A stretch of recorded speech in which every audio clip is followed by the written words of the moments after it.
Hola, buenas tardes a todos. La verdad es que es un verdadero privilegio y un placer estar aquí esta tarde en un auditorio tan lleno. Claramente todo el mundo ha esquivado la siesta y después de 2 jornadas frenéticas de encuentros muy interesantes donde se ha tocado el tema de la lectura desde muchos ángulos y contando con participantes de un montón de países, pues a lo mejor están aquí ahora. Vamos a hablar de la lectura en situaciones de crisis. Me acompañan 2 personas que realmente cuya carrera y desarrollo, un momento, porque lo tengo todo anotado, pero no te vamos a como ocurre alguna vez, que sin leer, no conmigo. Bueno, antes de pasar a hablar, a presentar a los 2 especialistas que tengo sentado aquí conmigo, quiero expresar mi agradecimiento a Dolores Prades y a Inés Mulet y a Laboratorio Emilia por haber organizado estas jornadas para profesionales aquí en Madrid, por todo su esfuerzo y por la dimensión que este tipo de encuentros da a la Feria del Libro de Madrid, que parece, a veces la gente piensa que solo se trata de una fiesta en torno al libro, pero que la fiesta también tenga espacios de diálogo y de reflexión es importante y la hace más y más relevante. Bueno, vuelvo a mis 2 entrevistados, a las 2 personas que van a hablar aquí conmigo de la lectura en situaciones de crisis. Está conmigo Beatriz Medina, que es la directora ejecutiva del Banco del Libro de Venezuela. Ella es licenciada por la Universidad Central de Venezuela, estudió su posgrado en la Universidad de Zúrich y se ha desempeñado en el campo de la edición como miembro del equipo directivo de diversas publicaciones venezolanas. También ha tenido una columna muy popular sobre literatura infantil y juvenil. Y el Banco del Libro ha sido el espacio en el que ha desarrollado su trabajo de investigación sobre precisamente la literatura infantil y juvenil desde 1979, cuando fundó el Comité de Evaluación de Libros para Niños y Jóvenes. Y también está conmigo, aquí a mi derecha, le hemos dejado en el centro porque hemos pensado que era el único chico y que había que rodearle, Luis Bernardo Yepes.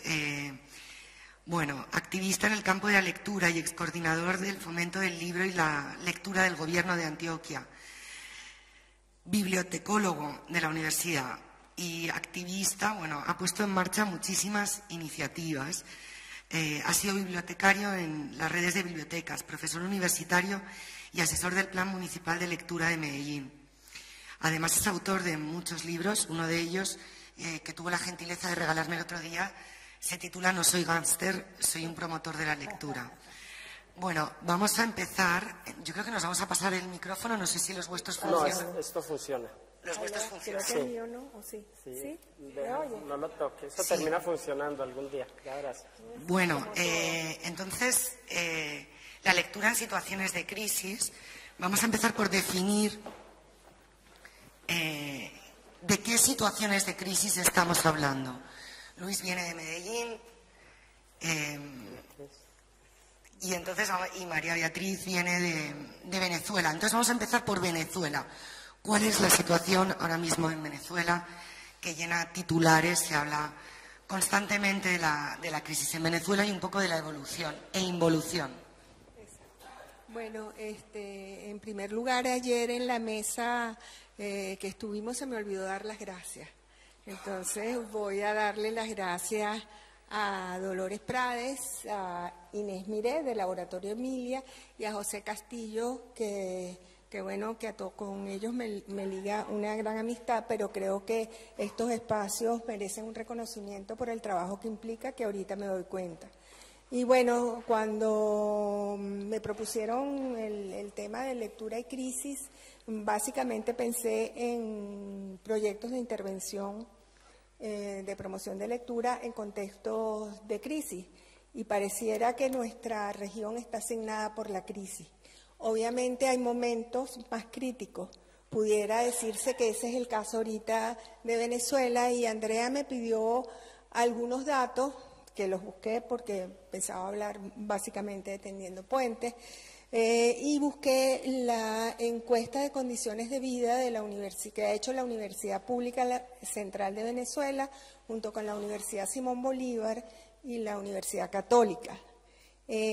Allí se recoge que tenemos un 48% de pobreza, una deserción escolar del 30%, y en el caso de los niños, de los jóvenes de 18 a 24 años, de 65%.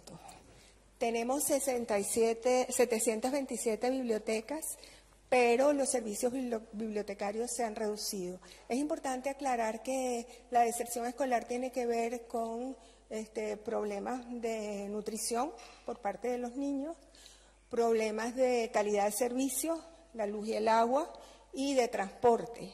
Pero hoy hablaba con Rosario Anzola, que llevaba el proyecto Papagayo, que tiene 20 años, que se hace con el BBV, y me decía que la deserción de los docentes que ellos, con las cuales trabajan en 300 escuelas, es del 70%, porque también se han ido. Entonces yo creo que estos son números y que reflejan un poco la realidad de un país en involución en el campo de la lectura, porque todo nos los afecta.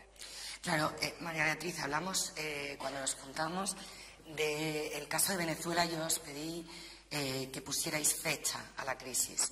En Venezuela, efectivamente, las cifras de la ONU hablan de 4 millones de venezolanos fuera del país, que se espera que lleguen a 5, de 7 millones que necesitan asistencia humanitaria, de 3,7 millones que están padeciendo malnutrición, y bueno, de un impacto especial en el caso de los niños y de las mujeres de esto. Entonces, pongamos fecha a esta crisis de Venezuela, un poco para hacer un recorrido. Beatriz hablaba en el caso venezolano, de una involución, y esto nos va a llevar Luis nos va a hablar cómo Venezuela durante un tiempo fue ejemplo para Colombia.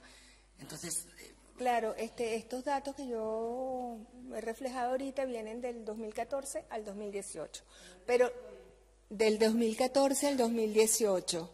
Pero en realidad yo creo que esta es una crisis que se inicia en el 2002, porque no es solamente un tema de la hiperinflación, de la emergencia humanitaria compleja, porque yo creo que es compleja, que estamos viviendo en los últimos 3 años, yo diría, sino que desde el 2002 estamos viendo un país escindido, donde hay un incremento de la violencia.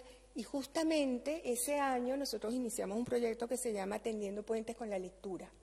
Ese proyecto trataba de incidir positivamente en las relaciones y convivencias de niños de diferentes. Así empezamos con un pequeño proyecto que se llamaba Cuentos entre Amigos, pero Tendiendo Puentes vino de una frase de Catherine Patterson que decía que había, la autora norteamericana que es premio Astrid Lindgren y Hans Christian Andersen, que ella decía que necesitábamos tender puentes, pero había situaciones en que nosotros teníamos que tendernos como puentes.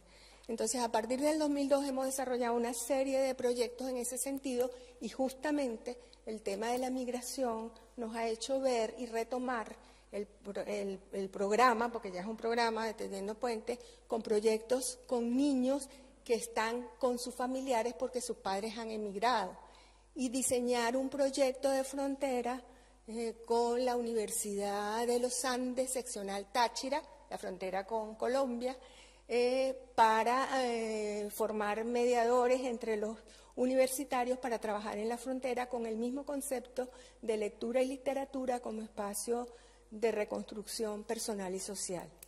Pero, obviamente, esas cifras que te di son de los últimos 3 años y que es un poco acotarlo, pero digamos que es una crisis que lleva tiempo.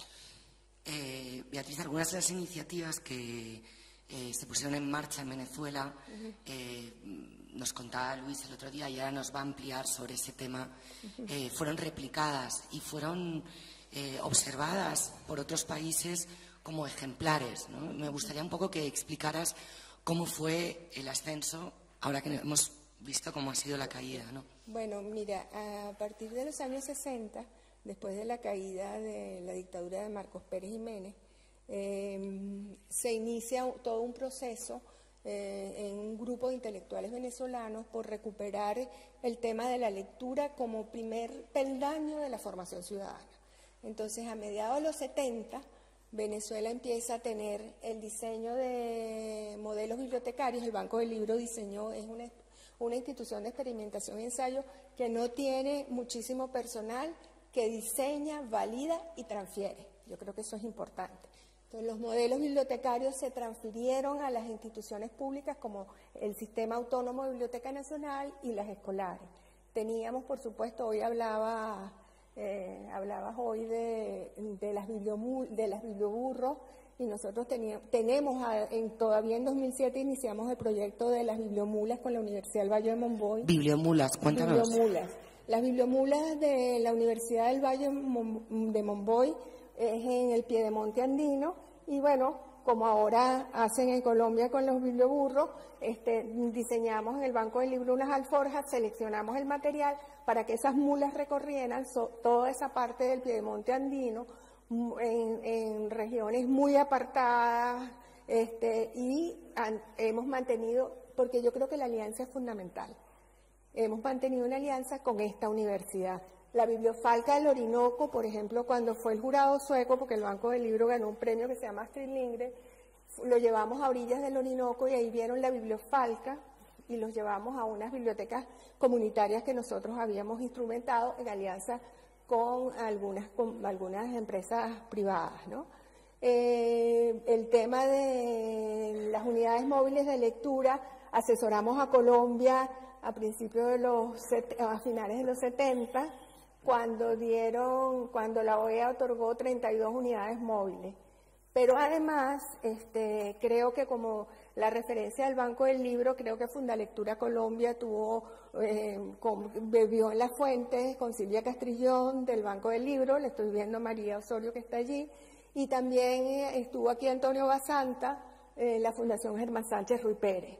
Es decir, además en los años 70 se crea el primer programa de edición que proviene de un proyecto de promoción de lectura como es Ediciones Ecaré, que después se separa del Banco del Libro y somos instituciones hermanas, pero es importante ese origen en la promoción de la lectura porque le da un sesgo distinto. Luis, cuéntanos tú qué iniciativas veíais con admiración y queríais replicar en Colombia, y háblame tú de la crisis en Medellín. ¿Cuál es la fecha de esa crisis? ¿En qué consiste esa crisis? Vale, creo que me hicieron la invitación en el momento que menos crisis tenemos. Hay una historia de crisis. Sí, ahora estamos un poco cómodos porque, bueno, después de que tú firmas una paz con una guerrilla de más de 60 años, ya te sientes un poco más liviano y hay posibilidades. Y esas crisis nos han dado oportunidades como la que presentábamos ahora de las bibliotecas para la paz. Y lo otro es que, digamos que nosotros inclusive antes en combinación con esto, con la guerra bipartidista que tuvimos también entre liberales, conservadores, que se repartieron, finalmente para acabar eso se repartieron el poder y hubo la marginación que tuvimos, ahí aparece la guerrilla, entonces empezamos una guerra bipartidista, luego ellos se toman de las manos, entonces nos dejan solos, entonces viene una guerra de guerrillas, luego aparece el narcotráfico, como respuesta al narcotráfico aparece el paramilitarismo, es decir que nosotros de la década del 40 para acá, si no es antes, o sea, yo en mi vida he estado en un país en paz, no sé, solamente los 2 años que viví en España y 1 año que viví en Peñaranda de Bracamonte, que fui más feliz que Dios, es que he vivido bien. De resto, toda la vida ha sido en guerra. Entonces, digamos que la crisis nuestra, yo como, digamos, hablemoslo en tono personal, yo como agente social, interesado en que mi país esté bien y mi ciudad esté bien, he sentido una crisis muy violenta desde que nací, pero digamos que la sentí con mayor fuerza en la década del 80 y del 90. En la década del 80 y el 90, ¿por qué? Porque empieza el auge muy fuerte del narcotráfico, empieza Pablo Escobar y sus bombas, sus carros bombas, sus dinamitas, y ahí hablábamos, el otro día comentábamos que a pesar de que esta cultura del narco y la figura de Pablo Escobar invertía, digamos, en la ciudad, pues no le dio por los libros, ¿no? No, él no era un Robin Hood muy especial que digamos. Él era un Robin Hood sanguinario, que lo único que le interesaba de pronto era iluminar las canchas de fútbol o crear barrios inmensos, de un barrio por lo menos, de gente muy pobre, que él les da el barrio para que habiten allí, pero no les da educación. Entonces les da, digamos, la posibilidad de que lo sigan idolatrando, y ese es otro problema que tenemos ahora con por ejemplo, las teleseries, el cine, la sicaresca, que ha pululado y han levantado a Pablo Escobar como una figura ícono en muchas juventudes del mundo, que a mí me parece tremendamente peligroso, porque todos en Colombia sabemos que es uno de los asesinos más sanguinarios que ha tenido el planeta. Él era una persona que era capaz de asesinar a todo su entorno y su gabinete, y los asesinaba cada año. Él llamaba algo que se llama cambio de piso, para que ni el sirviente, ni el jardinero, ni el conductor, ni los guardaespaldas tuvieran mucha información de él. Cada año los mandaba a eliminar. Medellín es una ciudad que se ha dado a conocer al mundo por su red de bibliotecas. El proyecto de bibliotecas de Medellín, que estoy convencida de que muchos de ustedes conocen, bueno, es citado como ejemplo. Digamos que se puede hablar en el plano de los museos del caso de Bilbao con el Museo Guggenheim, y del caso de Medellín, bueno, por estas preciosas y maravillosas bibliotecas construidas, palacios de la lectura, en barrios muy humildes, que han conseguido atraer a buen número de jóvenes y de niños. Y hoy esas bibliotecas están llenas y son orgullo de la gente de esos barrios. Bueno, cuando yo visité Medellín, una de las cosas que me preguntaba era cuán interesante era ver eso, pero una vez que tienes a los niños, no en la calle, sino en la biblioteca, como ya el siguiente paso, que es que abran el libro y se pongan a leer. Y bueno, quería que nos comentaras un poco de la historia de este proyecto, del número de bibliotecas, de cómo funcionó aquello y cómo sigue en marcha. ¿Cuál es la sostenibilidad también de un proyecto tan ambicioso como aquel? Bueno, es una historia bonita desde lo personal, digamos, de la década de las personas que tienen más o menos la misma edad mía. Nosotros nacimos en un entorno muy violento, donde yo no tuve esa mala fortuna, pero la mayoría de usuarios de bibliotecas que hemos conocido han nacido él un bueno y en su caso un sicario. Y entonces, como respuesta a los malos, han surgido personas muy, muy buenas. Entonces esas personas buenas se marginaron de la guerra. Entonces los sicarios siguieron siendo reclutados, pero nosotros, otros jóvenes, nos fuimos a hacer bibliotecas. Yo desde los 14 años estoy montado en los barrios populares, he sido amenazado, he sido de todo, pero desde los 14 años participo en bibliotecas comunitarias. Entonces, como respuesta a esto, empezamos a trabajar muy fuerte y las cosas se van viendo, los gobernantes, la gente, uno no lo cree, nosotros no teníamos esa conciencia política de pedirlas, pero se fue formando un movimiento de una serie de personas jóvenes que empezamos a trabajar así y fueron apareciendo personajes. Cuando yo fui cogiendo mucha fortaleza y me contrato una biblioteca importante, a esa biblioteca importante un día va a los programas de lectura un señor que se llamaba Sergio Fajardo y empieza a leer con nosotros en actividades de lectura y tal. Y ese hombre sería después alcalde de Medellín menos de 8 años después. Y preciso, lo primero que hace es un cambio impresionante y en ese momento, inclusive como anécdota, yo estaba en España, porque cuando ganó Álvaro Uribe la presidencia de Colombia, yo dije, yo en este país no me quedo más. O sea, ya es suficiente lo que he vivido, ya no es justo. Y me vine, ahí fue donde resulté en España, me iba a quedar 3 años, pero cuando yo llevaba 2 años, Sergio Fajardo pasa, porque él no pasó la primera vez, pero la segunda vez es elegido alcalde. Y cuando yo veo que hay un plan maestro de bibliotecas, que van a ser bibliotecas, yo digo, chao, me voy para Colombia, quiero participar en un cambio que va a ser fuerte en mi ciudad. y efectivamente llega Sergio Fajardo con esa conciencia, esa sensibilidad, hace una serie de parques bibliotecas, orientado además, que esto mucha gente no lo sabe, por un señor que se llama Alonso Salazar, que es el autor del libro No nacimos pa' semilla, Mujeres de Fuego, La parábola de Pablo. Él es el que lo induce al tema político, porque este es un luchador social. Sergio Fajardo es de una familia muy ilustre, de mucho dinero, pero quería hacer cosas. Entonces viene ese cambio con Sergio Fajardo, luego toma el poder Alonso Salazar y continuamos otros 5 parques bibliotecas en distritos rurales, luego viene Aníbal Gaviria y hace otras, y yo creo que ninguna ciudad en el mundo ha hecho tantas bibliotecas en tan poco tiempo, de más de 10.000 metros cuadrados, es decir, más de 12 bibliotecas o 10 bibliotecas en ese lapso. Entonces, ese cambio, ¿qué nos produjo? Empezar a aprender, y ahí fue cuando nos pegamos de países como Venezuela.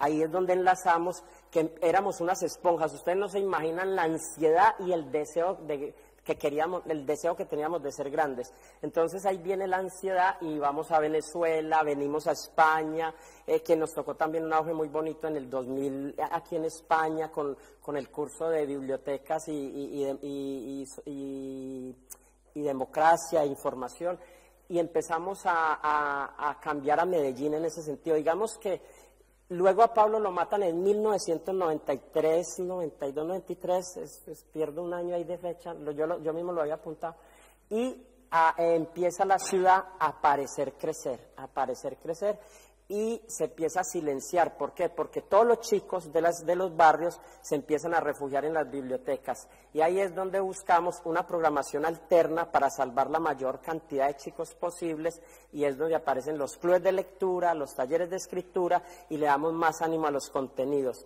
Y la otra ventaja que yo tenía es que trabajaba en una red de bibliotecas que tenía presupuesto para comprar libros, entonces se convirtió en una biblioteca permanente y de actualidad, y comprábamos los mejores libros y sobre todo la mejor literatura, y la literatura los fue reivindicando, los fue sacando. Nosotros llegamos a tener libros de literatura que 10, 20 años después fueron premios Nobel, y que muchas bibliotecas todavía aún no los tenían porque nos pusimos las pilas. Y luego descubrimos algo, pero ¿dónde está la información para acabar de transformar a esta gente? Porque aquí no llega, sino aquí todo el mundo sabe cuánto mide el río Mississippi en Estados Unidos, pero no sé qué, pero no saben cuánto mide la quebrada Santa Elena.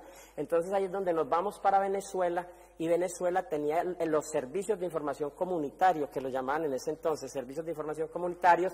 Aprendemos de ahí, porque Clara y todos... A ver, un momento, el servicio de información comunitario, Beatriz, explícanos qué es el servicio de... Bueno, la Biblioteca Nacional tenía ese servicio de información comunitaria, porque justamente el trabajo que había hecho... El trabajo más cerca, sí. El trabajo que había hecho el Banco del Libro era básicamente comunitario. Para nosotros el contexto era fundamental, y entonces esos servicios recogían como una especie de diagnóstico y estaba la información que necesitaba la comunidad. Entonces eran espacios... Pero ponos un ejemplo de ese servicio de información. ¿Qué tipo de información se incluía ahí? Bueno, tenían ahí ofertas laborales, necesidades, donde podía satisfacer ciertas necesidades, la información sobre las escuelas y las posibilidades de inclusión en esas escuelas, los cupos, es decir, todo lo que necesita la comunidad, información sanitaria. Tenían los programas de los políticos. Y ahora, Beatriz, en el contexto actual, en Venezuela, ¿contáis con alguna cifra sobre circulación de libros, sobre visitas a la biblioteca, sobre...? Bueno, realmente la oferta editorial se ha reducido. Básicamente el 51% de lo que se produce en este momento es de editores autores, y la edición pública está cerca del 6%. Por supuesto la universitaria un poquito más, por el 13%. Eso en función de los porcentajes. Entonces, ahí lo que yo quería resaltar de alguna manera también es qué libros llegan al país. Es decir, porque una cosa, yo creo que en este momento ha habido un surgimiento de algunas editoriales pequeñas, alternativas, que publican a los autores venezolanos. Madera Fina, El Estilete, muchos de ellos, de esas personas que llevaban eso, están aquí. Sandra Caula se vino para acá, para Venezuela. Está Todman Editores, está Libros del Fuego. Entonces son ediciones muy baratas. En el campo de la edición del libro infantil, que es lo que con lo que nosotros trabajamos, también se ha reducido la oferta, pero por supuesto que algunas editoriales como Ediciones Ecaré, que es emblemática, creó escuela en Latinoamérica, yo creo que eso también hay que decirlo, y está aquí en España y está en Chile, pero sin embargo de repente hay una pequeña editorial que se llama Camelia, que es muy interesante, y hace 2 años que no publica nada. Entonces creo que eso, la reducción de las publicaciones es fuerte, pero por otro lado la llegada de los libros, es decir, nosotros teníamos, cuando Ishiguro gana el Nobel en el 2017, en el país solamente habían 10 ejemplares de sus libros. Eso te da una idea de que no nos llegan las... Beatriz, hablábamos el otro día, cuando nos juntamos y nos conocimos, que una situación en la que realmente faltan medicinas, artículos de primera necesidad, alimentos, puede parecer que hablar de libros... En fin, ¿no? Puede haber quien levante las cejas y diga, pero Beatriz, ¿de qué estás hablando, no? Entonces, tú me citabas a Lorca, ¿no? Y sí, me contabas, quiero saber cómo es la defensa de la necesidad del libro cuando hay apagones, cuando hay falta de medicamentos, un flujo de gente que está saliendo del país, que está desangrando realmente el país. Entonces, un poco que me hablaras de eso. Bueno, sí, justamente estuvimos hablando de eso la otra vez, que realmente parece que los libros están en una situación, digamos, de necesidad en desventaja frente a lo que es el alimento, frente a lo que es las medicinas, pero realmente sí citaba el discurso cuando se inauguró la primera biblioteca de Granada de García Lorca, que se llama Medio pan y un libro, y decía que necesitábamos alimento para el cuerpo, pero también necesitábamos alimento para el espíritu. Y yo creo que en estos momentos de crisis la palabra es fundamental. Y sí, para eso están las bibliotecas que se ven disminuidas, para hacer llegar los libros que no pueden adquirir, los que no pueden adquirir medicina, y nosotros en una digamos que es una gota en el mar, pero sin esa gota el mar sería menos. Seguimos prestando libros, seguimos trabajando con bolsos viajeros, tenemos 24, trabajamos con muchos de los libros que nos mandan las editoriales, con los niños en nuestros espacios. Yo creo que es necesario porque la literatura, y cuando hablo de lectura hablo en general, pero hago énfasis en la literatura, te da la posibilidad de un distanciamiento. La simbolización te permite ver las cosas de una manera distinta y te permite elaborar.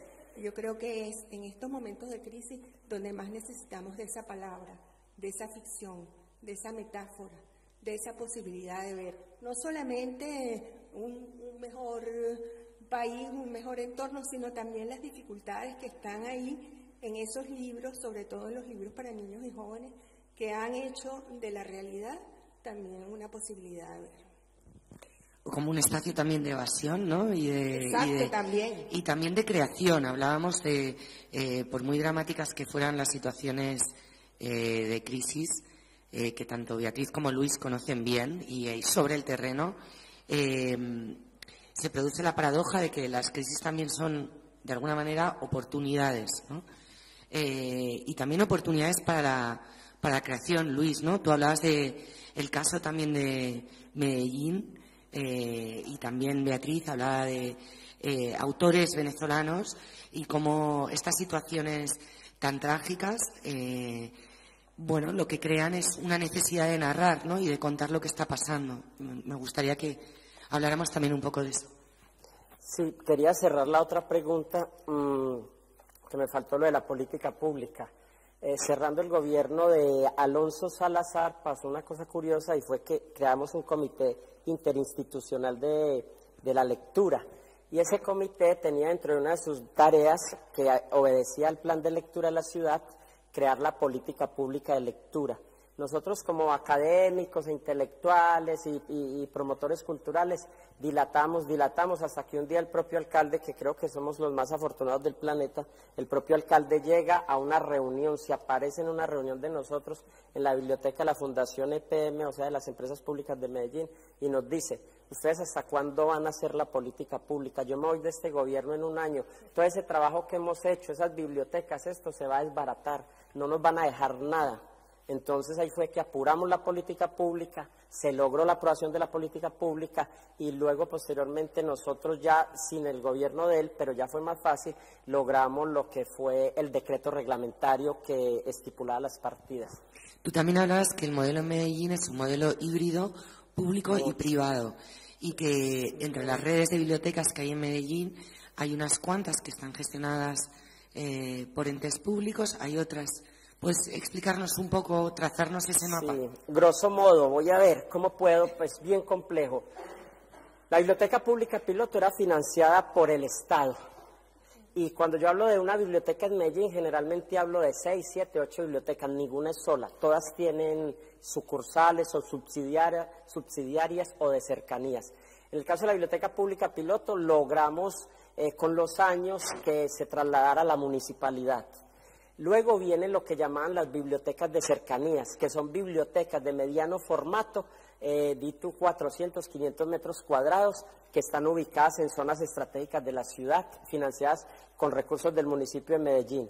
Luego vienen los parques bibliotecas, que son producto de una política pública de lectura, que siguen ya involucrados en el paquete de la política pública, pero que por el momento tienen contratos muy difíciles los bibliotecarios en cuestión laboral, pero que funciona por el momento, está demandado de todas maneras el municipio para que esos bibliotecarios ya dejen de trabajar a obra labor y sean bibliotecarios fijos. Esas bibliotecas son de más de 10 metros cuadrados en su mayoría, 10.000 metros cuadrados, perdón, en su mayoría. Y entonces está la red de biblioteca pública piloto, las de cercanías y los parques biblioteca funcionan por la municipalidad. Luego hay una red de bibliotecas de una fundación privada que se llama la Fundación Ratón de Biblioteca. ¿Donde tú trabajaste? Donde yo trabajé un par de años y tuve una anécdota que si me da la oportunidad ahora las contamos. Y luego están las bibliotecas más poderosas en el sentido económico y que le cambiaron el rostro a Medellín y prácticamente a Colombia, porque ya el modelo de estas bibliotecas se transfirió a las otras, que son las de cajas de compensación familiar, que es el modelo aquel que les digo, que las empresas de Colombia, cajas de ahorro, que no son de ahorro, son cajas de servicios. Las empresas tienen que dar el 4% de su nómina a estas organizaciones, y estas organizaciones con ese 4% que dan le deben prestar a los trabajadores afiliados servicios de biblioteca, salud, vivienda, recreación, etcétera. Pero como nosotros tuvimos un Estado tremendamente irresponsable, se transfirió también esa responsabilidad al común de la población. Bien. Y las últimas son la red de bibliotecas populares de la ciudad, que muchas no han querido pasar a ser financiadas por la municipalidad por diversos motivos, otras sí han querido, otras no, lo repito, porque nosotros queremos que estén en la política pública, pero eso se les respeta porque muchas bibliotecas de esas las utilizan como bastiones políticos o como temas, no sé, una que esté financiada por la Iglesia Católica, por decir algo, por el padre de una iglesia, pues está cómodo con su biblioteca, sus libros y sus vainas a su manera, como hay otros compañeros que tienen unas bibliotecas de pura izquierda que tampoco quieren que el gobierno les ayude y eso ya es un tema que sería muy bueno de discusión, de entender qué es el tema de la biblioteca pública como tal, como ejercicio democrático, como decía Vela, donde caben los ricos, los pobres, los ciegos, los que ven, los amarillos, los rojos, los azules y todos. Entonces ahí hay una discusión que habría que hacer a futuro con este tipo de bibliotecas que se niegan a recibir unos recursos que tampoco son de ningún Estado, sino que son de los ciudadanos porque pagamos impuestos. ¿Cómo se están sosteniendo las bibliotecas en Venezuela ahora mismo? Y háblame también de la creación en Venezuela y del auge de... Bueno, en realidad en el ámbito de las bibliotecas públicas se ha reducido sustancialmente la adquisición de dotación. También el horario de apertura, también... Bueno, el horario de apertura además tiene que ver con los servicios, o sea, si hay luz. Hoy hablaba con una persona que tiene relación con una red de librerías en Maracaibo, y por ejemplo en Maracaibo ha habido, por ejemplo, 32 horas seguidas sin luz. Entonces eso de alguna manera dificulta no solamente el tema de las bibliotecas, el tema de las librerías, el tema de las escuelas, pero también un poco el tema de la creación. Yo quería hacer una acotación que yo creo que en el campo de la literatura infantil, nosotros por ejemplo recibimos, porque tenemos un comité de evaluación de libros, muchos libros, prácticamente buena parte de lo que se produce en español, y de esos libros tenemos a disposición en nuestro club de cuentos para hacer trabajo y para ponerlo a disposición de los niños. Pero también en el campo de la literatura infantil yo creo que hay una cosa que es muy importante, que no tenemos fronteras. Autores de un país y de otro son publicados en otras partes, y en el caso venezolano ha habido, como tú dijiste, hiciste una acotación sobre el tema del contexto, ha permeado la producción de libros, de literatura en todas partes. Por ejemplo, tenemos Alberto Barrera Tisca, que publicó Patria o Muerte, Mujeres que Matan, todas con ese mismo contexto, o Ana Teresa Torres, que publicó Diario en Ruinas, los poemas de Igor Barreto de Mandelstam, D-Night de Rodrigo Blanco, que acaba de ganar la Bienal Mario Vargas Llosa, y otro, José Urriola está en Karina Sainzburgo, que realmente tengo que confesar que no he leído la novela, pero ha sido ya vendida a 22 idiomas, y ese es el tema. Entonces yo creo un poco lo que tú decías, también de las crisis hay posibilidades. De las iniciativas que habéis puesto en marcha en los últimos 3 años, quiero saber cuáles han tenido más éxito, y luego quiero saber, tanto en el caso de Venezuela como en el de Colombia, cómo medís el impacto. ¿Qué instrumentos tenéis para ver que determinadas iniciativas, determinados talleres, determinadas cuestiones están funcionando? ¿Cómo lo medís? Y más ahora, ¿no? Bueno, fíjate, hay una cosa que para nosotros sigue siendo importante, y yo creo que aquí se ha tratado mucho, que es el tema de la formación de mediadores. El Banco del Libro desde hace mucho tiempo ha capitalizado la experiencia en programas de formación. Yo creo que eso es importante.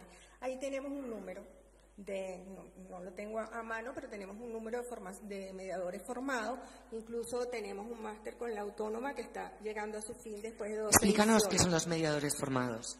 Bueno, bibliotecarios, docentes, especialistas, promotores de lectura, autores, ilustradores, editores también. Hemos contado con el apoyo, por ejemplo, del programa Cerca para llevar especialistas. Seguimos trabajando en eso. Yo creo que la mejor manera de resistir es hacer. Y en eso nosotros ya tenemos trasegado una buena ruta, y yo creo que por ahí vamos. Nosotros como creemos que el programa Atendiendo Puentes es un programa fundamental que nos ha dado herramientas y nos ha dado la brújula de cómo seguir. ¿Cómo lo evaluamos? No solamente por los beneficiarios, sino que además establecemos una especie de consultas sobre las posibilidades de respuesta de esos niños y de esos beneficiarios. Por ejemplo, en el caso concreto de cuando empezamos con Cuentos entre Amigos, esos mismos niños después entraron a formar parte de un proyecto que se llama... Cuentos entre Amigos, ¿cómo está articulado? Cuentos entre Amigos fue, como te digo, diseñamos y transferimos. Hoy en día están en manos de las comunidades, trabajamos en 3 comunidades distintas en sus inicios, Catia, Petare y Guarataro. La idea era establecer una selección de libros que pudieran abrir las compuertas para hablar y para entender el tema de la convivencia, del otro, del respeto. Hay muchos libros en el campo de la literatura infantil, pasaríamos hasta mañana si te cito muchos de esos. Allí trabajamos en 3 zonas distintas, con características distintas y con respuestas distintas. Y ese programa después nos quedamos en Petare. Yo siempre digo que Petare es uno de los barrios más grandes de Latino, uno de los más grandes, porque antes decía que era el más grande y todo el mundo, no, México es más grande. Entonces, bueno, allí seguimos de la lectura a la escritura, creando espacios de transformación, un poco lo que hablábamos ayer, que la lectura y la escritura van de la mano, y ahí empezamos a hacer ejercicios de creación, y además de lectura, y con la visita y el trabajo de algunos autores, como Rafael Cadena, Leonardo Padrón, el mismo Alberto, y entonces allí esos niños empezaron a escribir, los mismos niños que habían estado con nosotros en Cuentos entre Amigos, pero ya los niños tenían 15 y 16 años, en un barrio donde el 80% eran hijos de inmigrantes. Y los padres y las familias de esos niños les decían que por qué iban a los encuentros con nosotros, porque eso era perder el tiempo. Y lo importante es que estos niños no le hacían caso a eso y se iban a estar con nosotros para escribir. Tengo por ahí un relato, pero no, muy corto, pero no lo voy a leer porque no quiero que Luis lea. ¿Yo qué? No, dale, yo rico no. Tengo problema. ¿Cómo medís vosotros en Medellín sí. el impacto que tenéis?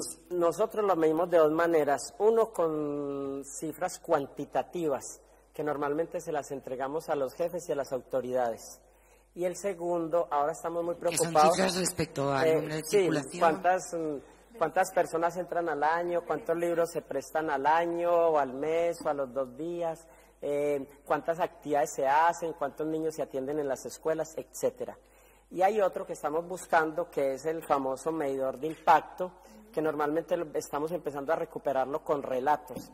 Entonces hemos descubierto, por ejemplo, ahora que la biblioteca cumplió 40 años, fue una chica que se llama Adela, conversó con nosotros muy informalmente y le preguntamos que qué había de los 20 chicos que habían ingresado al taller de escritura en la época de la violencia en la Comuna 13. Y entonces ella lo que nos dijo fue, te queremos contar que de los 20 chicos que estuvimos allá, al mes se salió uno, quedamos 19. De los 19 chicos, 18 pasamos a la universidad pública y solo uno no pasó a la universidad pública. Entonces fueron chicos salvados por una biblioteca que queda en la Comuna 13, que recibió hace unos años en el gobierno de Álvaro Uribe una balacera impresionante que llamaron la Guerra de Orión, y mataron mucha gente inocente y en fin. Y de ahí esos chicos se refugiaron en la biblioteca y ahí sobrevivieron en los talleres de escritura con un poeta que se llama John Galán Casanova, que hace reseñas muy buenas y ha descubierto grandes poetas, inclusive a nivel hispanoamericano. Y en YouTube pueden buscar y hay un relato que se llama La Biblioteca Salvadora. Un chico, Robinson Úsuga, cuenta cómo él lo salvó la biblioteca de la violencia y la marginalidad, y hace poco inclusive se ganó una beca para una novela que acaba de publicar Planeta, que se llama A un hermano bueno hay que vengarlo. Entonces son historias de personas que la biblioteca salva y que son los medidores de impacto que estamos buscando, porque realmente la otra vez estaba en una reunión también muy bonita de promotores de lectura que me invitaron y estábamos contando lo que hacíamos en una zona de guerra que se llama Urabá, en la zona de que salía la trato y todo. Y se estaba preguntando, bueno, ¿cómo vamos a empezar a ustedes como promotores a hacer medición de impacto y tal? Y se paró un chico y dijo, yo soy un indicador de impacto. Yo estaba en Urabá, tenía 18 años, cuando ustedes me dieron los primeros talleres, hoy soy promotor de lectura y lo hago en todo el país. Entonces un poco buscar esos relatos, buscar otros caminos, a ver qué es lo que estamos transformando. Hay otro asunto que es el Festival de Poesía en Medellín, que es muy popular, que atrae a muchísima gente de todas las clases sociales, de todos los estratos, sí. Y que se ha consolidado, los poetas llenan estadios de fútbol prácticamente, esos que iluminaba Pablo Escobar. Y también el Festival Gabo, que se ha empezado a celebrar ahí, cuéntanos un poco también de eso y de cómo eso se imbrica también en el trabajo de fomentar la lectura y de fomentar los libros y de fomentar una cultura. ¿Y cuáles son las razones de ese éxito, no? Ya, esa pregunta siempre me la hacen. Hace poco fueron unas personas a hablar de por qué cuando hacen actividades de promoción de lectura o van talleristas o escritores, los paisas, nos dicen los paisas, somos tan receptivos y de una sale un ejército de promotores y tal. Entonces yo le digo, no sé si somos más buenos o somos malos, pero también tenemos ese mismo ejército de sicarios. Sí, y también tenemos ese mismo ejército haciendo fila en el Vaticano para ser santos. Es la ciudad que más gente tiene haciendo fila en el Vaticano para santificarse. Hace poco la Madre Laura lo logró. Entonces, es una ciudad, es un tanto extraña, no sé por qué, estamos encerrados en unas montañas, somos muy ávidos, somos muy esponjas, y efectivamente hacen allí un festival de poesía, y eso son multitudes y multitudes, y puede haber un partido de la Selección Colombia, y no sabemos por qué a la gente le encanta tanto ir. Yo creo que tuvimos una tradición, los nadadistas especialmente, el movimiento nadadista con Gonzalo Arango, con Milcar Osorio, con Jaramillo Escobar, yo creo que ellos ayudaron mucho al amor por la poesía porque fueron los primeros poetas que se paseaban por cantinas y por lugares sacros y no sacros y leían en voz alta y fueron creando esa cultura del amor a la poesía. La verdad es que en Medellín gusta mucho la poesía, lo tengo que reconocer, fascina, creo que es de las ciudades que pueda vender más poesía que otras, a pesar de las dificultades. Entonces, digamos que el Festival Gabo ahora también incursionó en la ciudad y también, pues yo que no era amante del vallenato, me ha empezado a gustar el vallenato a partir de una charla que vi de Lisandro Díaz. Gabo cómo amaba a Lisandro Díaz, y arman un relato y van mostrando las canciones de ese poeta, de ese cantante ciego, y unas canciones que yo las oía, sí, son pequeños cuentos. Ya entiendo por qué García Márquez decía que 100 años de soledad es el vallenato más grande que se ha escrito. Bueno, nos queda poco tiempo, pero yo quiero que Beatriz nos cuentes, ¿qué ayuda estáis recibiendo desde el Banco del Libro de Venezuela?